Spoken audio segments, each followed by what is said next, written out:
Bismillahirrahmanirrahim.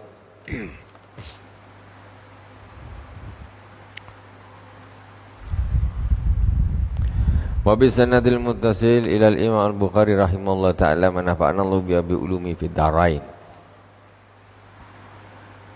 Al-Fatiha ila hadratin Nabi Mustafa Muhammad sallallahu alaihi wasallam jami'a khair min al-anbiya wal mursalin wa sahabat wa tabi'in ulama wa syahada wa sallam jami'a sakhina fi din ususan Abu Ya Sayyid Muhammad bin Alwi Al-Marghasani Abu Isa Ahmad bin Muhammad Al-Marghasani wa jami'a sakhina fil ma'ahid ususan ila sayyidina Imam Al-Bukhari rahimahullah ta'ala manafa'ana Allah bi ulumi fi daraini amin. Al-Fatihah. A'udzu billahi minasy syaithanir rajim. Bismillahirrahmanirrahim. Alhamdulillahi rabbil alamin. Arrahmanir rahim.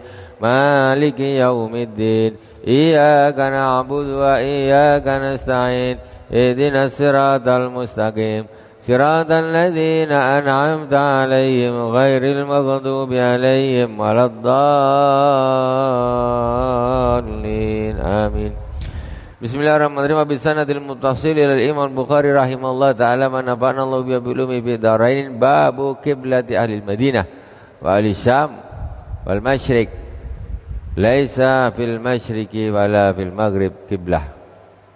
Liqauli Nabi sallallahu alaihi wasallam, la nastaqbilul kiblata bigha'id aw baulin walakin syarriku aw gharribu. Bab menerangkan tentang kiblatnya ahli Madinah. Orang Madinah tuh kalau sholat ngadap kemana? Wa ahli Syam wal Masyriq. Laisa fil masyriqi wala fil maghribi kiblah. Liqauli Nabi sallallahu alaihi wasallam.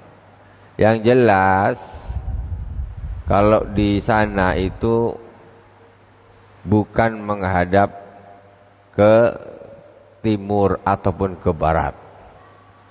Kalau kita ya menghadap ke barat serong sedikit, kalau di sana tidak, ya. Jadi di sana tidak mungkin menghadap ke barat. Kalau dari Madinah ke Mekah, ya, karena Mekah itu bukan sebelah baratnya Madinah. Liqauli Nabi sallallahu alaihi wasallam, la tastaqbilul qiblata bigha'id wala baulin walakin syarriku aw gharribu. Karena sabda Rasulullah sallallahu alaihi wasallam, janganlah kalian menghadap ke kiblat ketika buang air besar ataupun baul air kecil. Kalau sedang buang air jangan menghadap ke kiblat. Nah, kata Nabi, jangan kalian menghadap ke kiblat ketika buang air besar dan air kecil. Walakin syarriku au gharribu, kata Rasulullah, tapi menghadaplah ke timur atau ke barat, kata Nabi. Nah, beda kiblatnya Madinah dengan sini lain. Kalau kita ini menghadap ke barat. Kata Rasulullah, untuk orang ahli Madinah, penduduk Madinah, janganlah kalian menghadap ke kiblat ketika buang air besar dan air kecil, tetapi menghadaplah ke timur atau ke barat. Berarti di Madinah itu timur bukan kiblat, barat pun bukan kiblat, atau membelakangi kiblat. Tidak. Nah, lain, posisinya lain. Kalau kita malah kalau menghadap, kata Rasul, jangan menghadap ke timur juga jangan menghadap ke barat kalau buang air besar. Jangan menghadap ke kiblat, tapi menghadaplah ke timur atau ke barat. Kalau kita menghadap ke barat tambah ke kiblat, gitu loh, beda. Makanya adabnya orang buang hajat itu menghindari arah kiblat, apakah menghadap ataukah membelakangi. Kalau kita bikin toilet, ya, kita bikin toilet untuk rumah kita, apalagi untuk masjid, itu usahakan jangan pas jongkok nih menghadap ke kiblat. Nah, jadi cari posisi bagaimana kalau kita gini, berarti menghadapnya menghadap ke sana atau menghadap ke sini. Kalau kata Rasulullah, syarriku au gharribu. Jadi jangan Bahasa Madinahnya sana menghadap ke timur lah atau ke barat, itu yang tidak membelakangi atau menghadap ke kiblat. Diusahakan begitu. Walaupun secara fikih kalau sudah berupa bangunan begitu itu tidak makruh lagi. Nah, tetapi tetap adab tetap sebisanya kalau kita bangun bangunan, bikin toilet, ya posisikan ketika jongkok buang hajat jangan persis menghadap ke kiblat atau membelakangi kiblat. Tak sedap betul rasanya tuh. Nah, karena Ka'bah selalu ada di dalam hati kita, walaupun di mana kita berada itu. Iya. Di Madinah itu jadi posisinya Madinah ini Mekah ke Madinah. Dia serong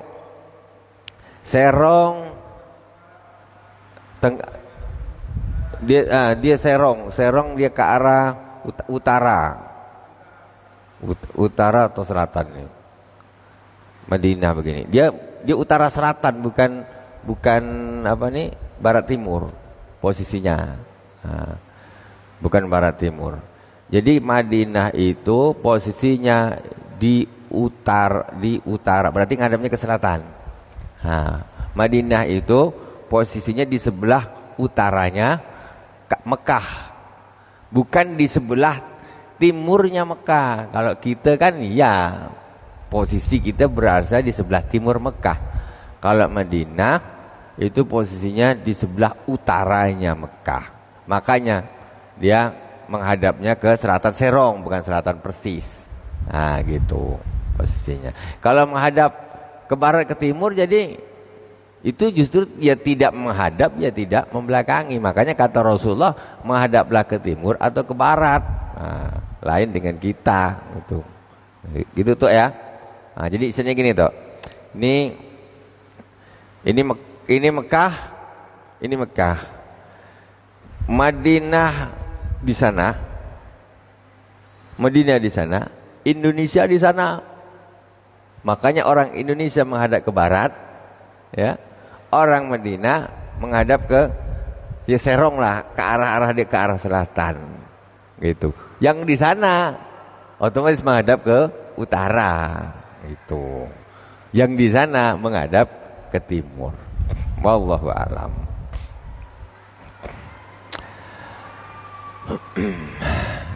Itu adab ya, karena ini kembali kepada adab membuang hajat. Bismillahirrahmanirrahim.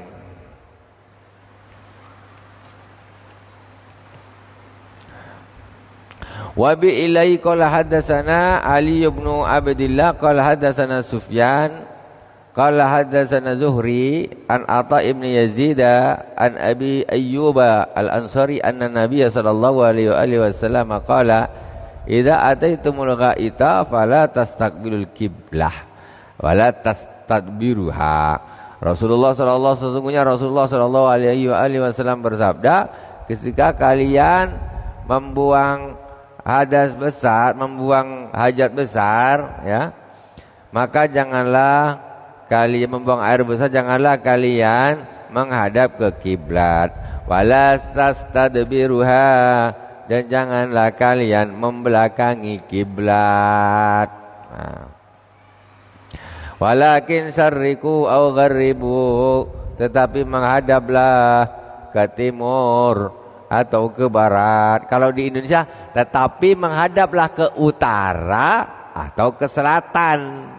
Kalau di Indonesia, nah, karena letaknya Indonesia itu. Jadi kalau menghadap ke utara berarti kita tidak membelakangi, juga tidak menghadap ke kiblat. Kita menghadap ke selatan, tidak menghadap juga tidak membelakangi. Tapi kalau ke barat dan ke timur, ini kita antara membelakangi dan menghadap ke kiblat. Qala Ayyub wa qadimna Syama fa wajadna marahidha buniyat qiblah fanan harif wa nastaghfirullah taala. Kemudian kata Imam Abu Ayyub, kami sampai di Syam daerah Suriah sana, Ketika kami sampai di sana, kami menemukan toilet, bahasa sekarang, tempat buang hajat besar. Toilet itu dibangun menghadap ke kiblat. Fananharifu wa nastaghfirullah. Maka kami inharif ini nyerong. Ketika buang hajat itu tetap posisinya tetap diserongkan. Dia tidak mau menghadap atau membelakangi kiblat. Wa nastaghfirullah, dan kami mohon ampun kepada Allah Subhanahu wa ta'ala. Ini tengok yang toiletnya di rumah masih menghadap ke kiblat. Nah, itu diusahakan nanti kalau bangun lagi dialihkan menghadap ke utara atau menghadapkan ke selatan. Maka di sini pakai bahasa buniyat kibalal kiblah, dibangun menghadap ke kiblat. Fanan harifu, maka kami belok. Maksudnya kami tidak mau mengikuti arah pas bangunan itu kalau buang hajat, kami belokkan. Kemudian kami beristighfar, memohon ampun kepada Allah Subhanahu wa taala.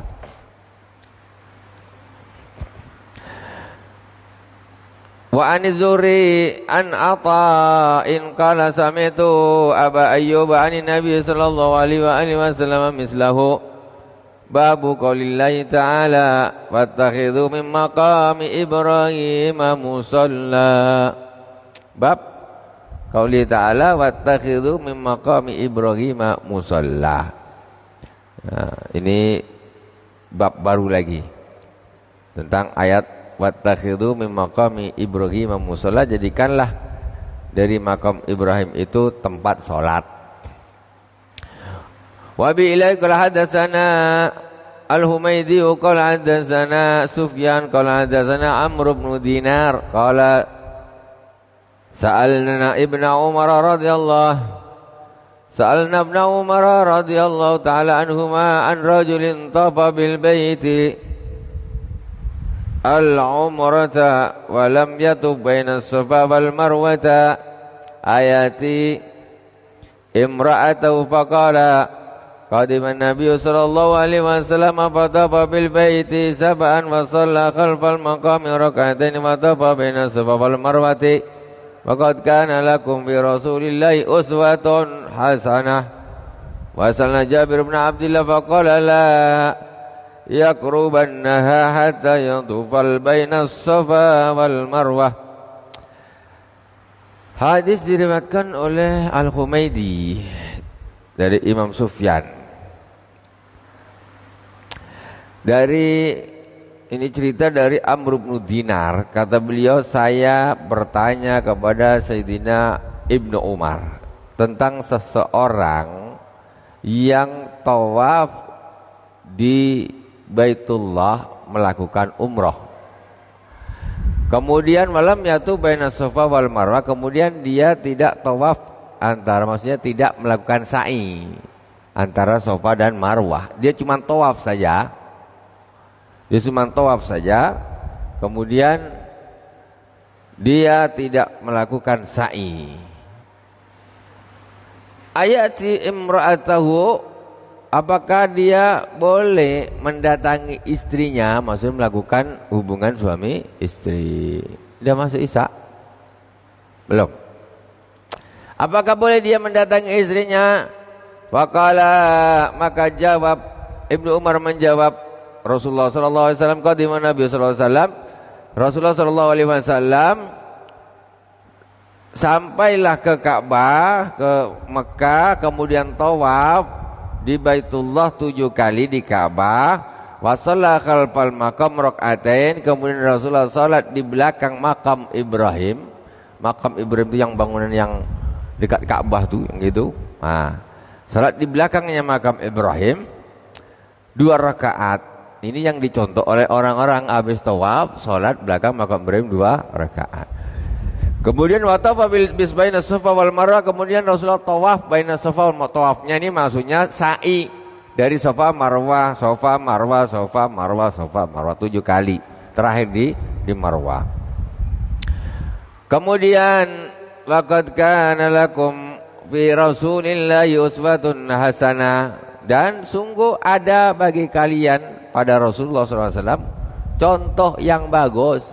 Ya sudah ngikut Nabi. Nabi itu datang ke Masjidil Haram, tawaf, sholat 2 rakaat makam Ibrahim, terus sa'i. Itu sudah contoh bagi kalian. Kok pakai tanya?